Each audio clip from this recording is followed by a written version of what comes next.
अस्सलामुअलैकुम दोस्तों, आज मैं इस लेक्चर में आप सबको सीएनएफ और डीएनएफ के बारे में बताऊंगा कि ये क्या होते हैं और इसके बारे में क्वेश्चन किस तरह आते हैं। तो सबसे पहले कैनोनिकल फॉर्म के बारे में पता होना चाहिए। जैसा कि आप डीएलडी में पढ़ के आए हैं, कैनोनिकल फॉर्म दो तरह की होती है, एक सम ऑफ मिन टर्म होती है और एक प्रोडक्ट ऑफ मैक्स टर्म होती है। सम ऑफ मिन टर्म को आप जैसा कि जानते हैं कि स्टैंडर्ड प्रोडक्ट भी कहते हैं और प्रोडक्ट ऑफ मैक्स टर्म को स्टैंडर्ड सम भी कहते हैं। और इसी चीज़ को हम डिस्क्रीट स्ट्रक्चर में सम ऑफ मिन टर्म को कंजक्टिव नॉर्मल फॉर्म पढ़ेंगे यानी सीएनएफ यानी इसकी शॉर्ट फॉर्म, और इसी तरह प्रोडक्ट ऑफ मैक्स टर्म को हम डिसजंक्टिव नॉर्मल फॉर्म पढ़ेंगे यानी कि डीएनएफ। तो अब तो ये इसका ओवरव्यू हो गया। अब इसके बारे में क्वेश्चन कैसे आते हैं, उनको किस तरह सॉल्व करते हैं वो आपको बताता हूँ। जैसा कि आप जानते हैं कि ये इम्प्लीकेशन का ट्रुथ टेबल है और इसकी ये आगे ट्रुथ वैल्यूज है यानी आउटपुट है। तो आपको कहा जाएगा कि इम्प्लीकेशन की सीएनएफ और डीएनएफ फॉर्म लिखो। तो कैसे लिखेंगे, ये चीज़ है मेन। सबसे पहले इसकी सीएनएफ फॉर्म के बारे में बात कर लेते हैं, यानी वो कैसे लिखेंगे। जैसा कि मैंने आपको बताया था केस जैसे हम डीएलडी में सम ऑफ मिन टर्म्स निकालते थे, इसी तरह डिस्क्रीट में हम सीएनएफ फॉर्म निकालेंगे। अब हम सम ऑफ मिन टर्म में वो वैल्यूज़ को पिक करते थे जिनकी वैल्यू जो थी लॉजिकल वैल्यू 1 होती थी। इसी तरह हम सीएनएफ में वो वाली रोज़ को पिक करेंगे सीएनएफ फॉर्म में जिनकी आउटपुट ट्रू होगी यानी टी होगी, यानी लॉजिकल वैल्यू जिनकी 1 होगी, बिल्कुल उसी तरह जिस तरह डीएलडी में होता था। अगर आपको इम्प्लीकेशन की सीएनएफ फॉर्म लिखने को कहा जाए, मीन्स के हम इसकी वो रोज़ को पिक करेंगे जिनकी आउटपुट में ट्रू आ रहा है, वो वाली रोज़ को पिक करेंगे।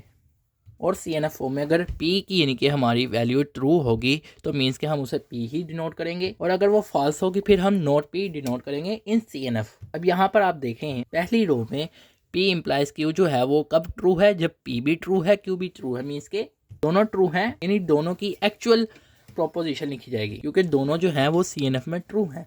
मीन्स के मैं इसे लिखूंगा इस तरह कि पी भी ट्रू है एंड क्यू भी ट्रू है और हमारी आउटपुट भी ट्रू आ रही है, इस वजह से इसके आगे लिखा है। इसके बाद नेक्स्ट रो में देखें तो हमारी आउटपुट फॉल्स है, तो इसे हम इग्नोर कर देंगे क्योंकि हम सीएनएफ में लिख रहे हैं। फिर हम आगे नेक्स्ट रो देखेंगे तो उसमें आउटपुट देखेंगे ट्रू है।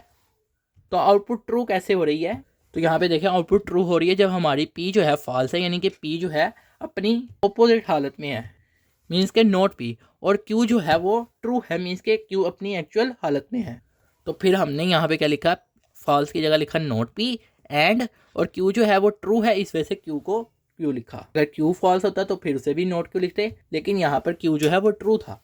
उसके बाद नेक्स्ट देखें नेक्स्ट रो में, तो यहाँ पे देखें पी इम्प्लाइज क्यू ट्रू है यानी आउटपुट ट्रू है। तो देखें ये कब ट्रू हो रहा है, यानी कि इसकी इनपुट वैल्यूज क्या है जिसकी वजह से ट्रू हो रहा है यहाँ पर। तो देखें यहाँ पर पी भी फॉल्स है और क्यू भी फॉल्स है, यानी ये रो तब ट्रू हो रही है जब हमारा पी भी फॉल्स है यानी कि ऑपोजिट हालत में, इसी तरह क्यू भी फॉल्स है ऑपोजिट हालत में। अब देखें आगे मजीद कोई रो नहीं है, तो ये यहाँ तक हो गया। अब इन तीनों के जो आंसर आए हैं यानी कि ये जो वेरिएबल लिखे हैं आपने जिस तरह जिस फॉर्म में, इन सबको आपने नीचे लिखना है इसके यूँ, यानी कि ये वाला इधर, ये वाला उसके बाद और ये वाला इसके बाद।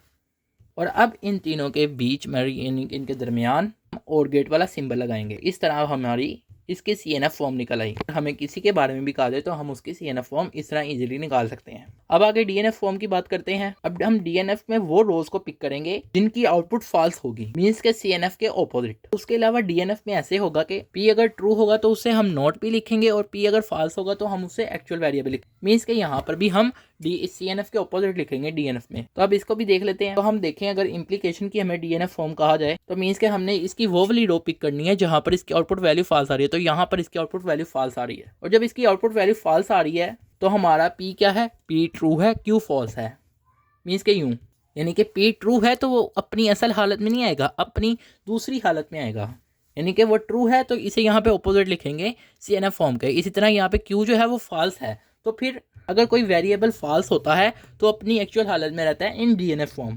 तो इस वजह से हमने यहाँ पे ये लिखा। फिर इस तरह इसके नीचे ये डीएनएफ फॉर्म लिख दें, और क्योंकि जारी बात है और तो कहीं पे इसकी वैल्यू जो है आउटपुट वैल्यू फॉल्स नहीं हो रही तो फिर सिर्फ जो एक है वो लिख देंगे। जब हम रोज को पिक करेंगे इन सीएनएफ फॉर्म जैसा कि हमने यहाँ पर की तो उन दोनों प्रोपोजिशन के दरमियान हम एंड सिंबल लगाएंगे जैसा कि हमने यहाँ पे देखा सीएनएफ फॉर्म में।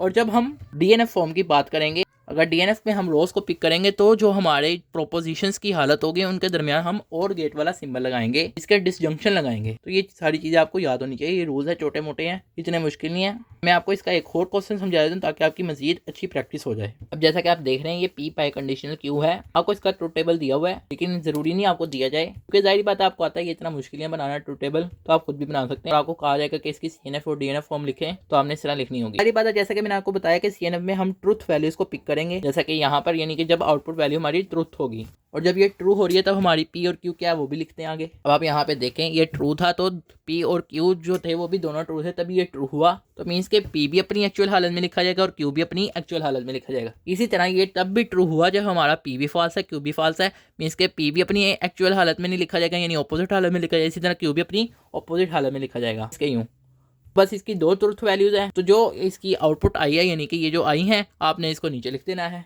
सीएनएफ में, क्योंकि हमने ये ट्रूथफुली वैल्यूज वाली पिक की हैं। मीन्स के इस तरह लिख लिया। इन दोनों के दरमियान जैसे कि आप जानते हैं कि और ये वाला सिंबल लगना है, मीन्स के डिसजंक्शन लगनी है तो वो लगा देते हैं। तो अब हमारी ये सीएनएफ फॉर्म निकल आई। इतना डीएनएफ फॉर्म किस तरह निकालनी है अब भी आप जानते हैं कि फॉल्स वैल्यूज को पिक करना। तो जब डीएनएफ फॉर्म लिखी तो फॉल्स कब हो रहा है, जब हमारा पी ट्रू है यानी कि अपनी अपोजिट हालत में, और क्यू जो है वो फॉल्स है क्योंकि डीएनएफ फॉर्म है, तो इस वजह से क्यू को हमने फॉल्स में एक्चुअल वेरिएबल लिखना है। इसी तरह यहाँ पे देखें ये कब फॉल्स हो रहा है, जब हमारे पास पी फॉल्स है, मीन्स के अपनी एक्चुअल हालत में पी लिखेंगे। इसी तरह ये क्यू ट्रू है, मीन्स के अपनी ऑपोजिट हालत में। तो अब ये दोनों जो टर्म्स हैं इनको डीएनएफ फॉर्म में नीचे लिख देना है। और याद रहे कि यहाँ पर दो हैं, मीन्स के दो यहाँ पर हमारे पास आउटपुट्स हैं यानी कि, तो इन दोनों के दरमियान जो है वो एंड गेट वाला सिंबल लगेगा क्योंकि ये डीएनएफ फॉर्म है। तो आई होप कि आपको ये लेक्चर समझ आया होगा। अब हमने एंड गेट और गेट का सीएनएफ और डीएनएफ फॉर्म लिखनी है, तो उसके लिए आपको हिंट इतनी दे देता हूँ। हमने उसका सबसे पहले ट्रूथ टेबल बनाना है और जो मैंने रूल्स बताए हैं उनको इंप्लीमेंट करना है, और फिर कमेंट सेक्शन में हमने उसका जवाब भी देना है कि दोनों की सीएनएफ और डीएनएफ फॉर्म क्या है, दोनों की, यानी कि एंड गेट की भी और गेट की भी।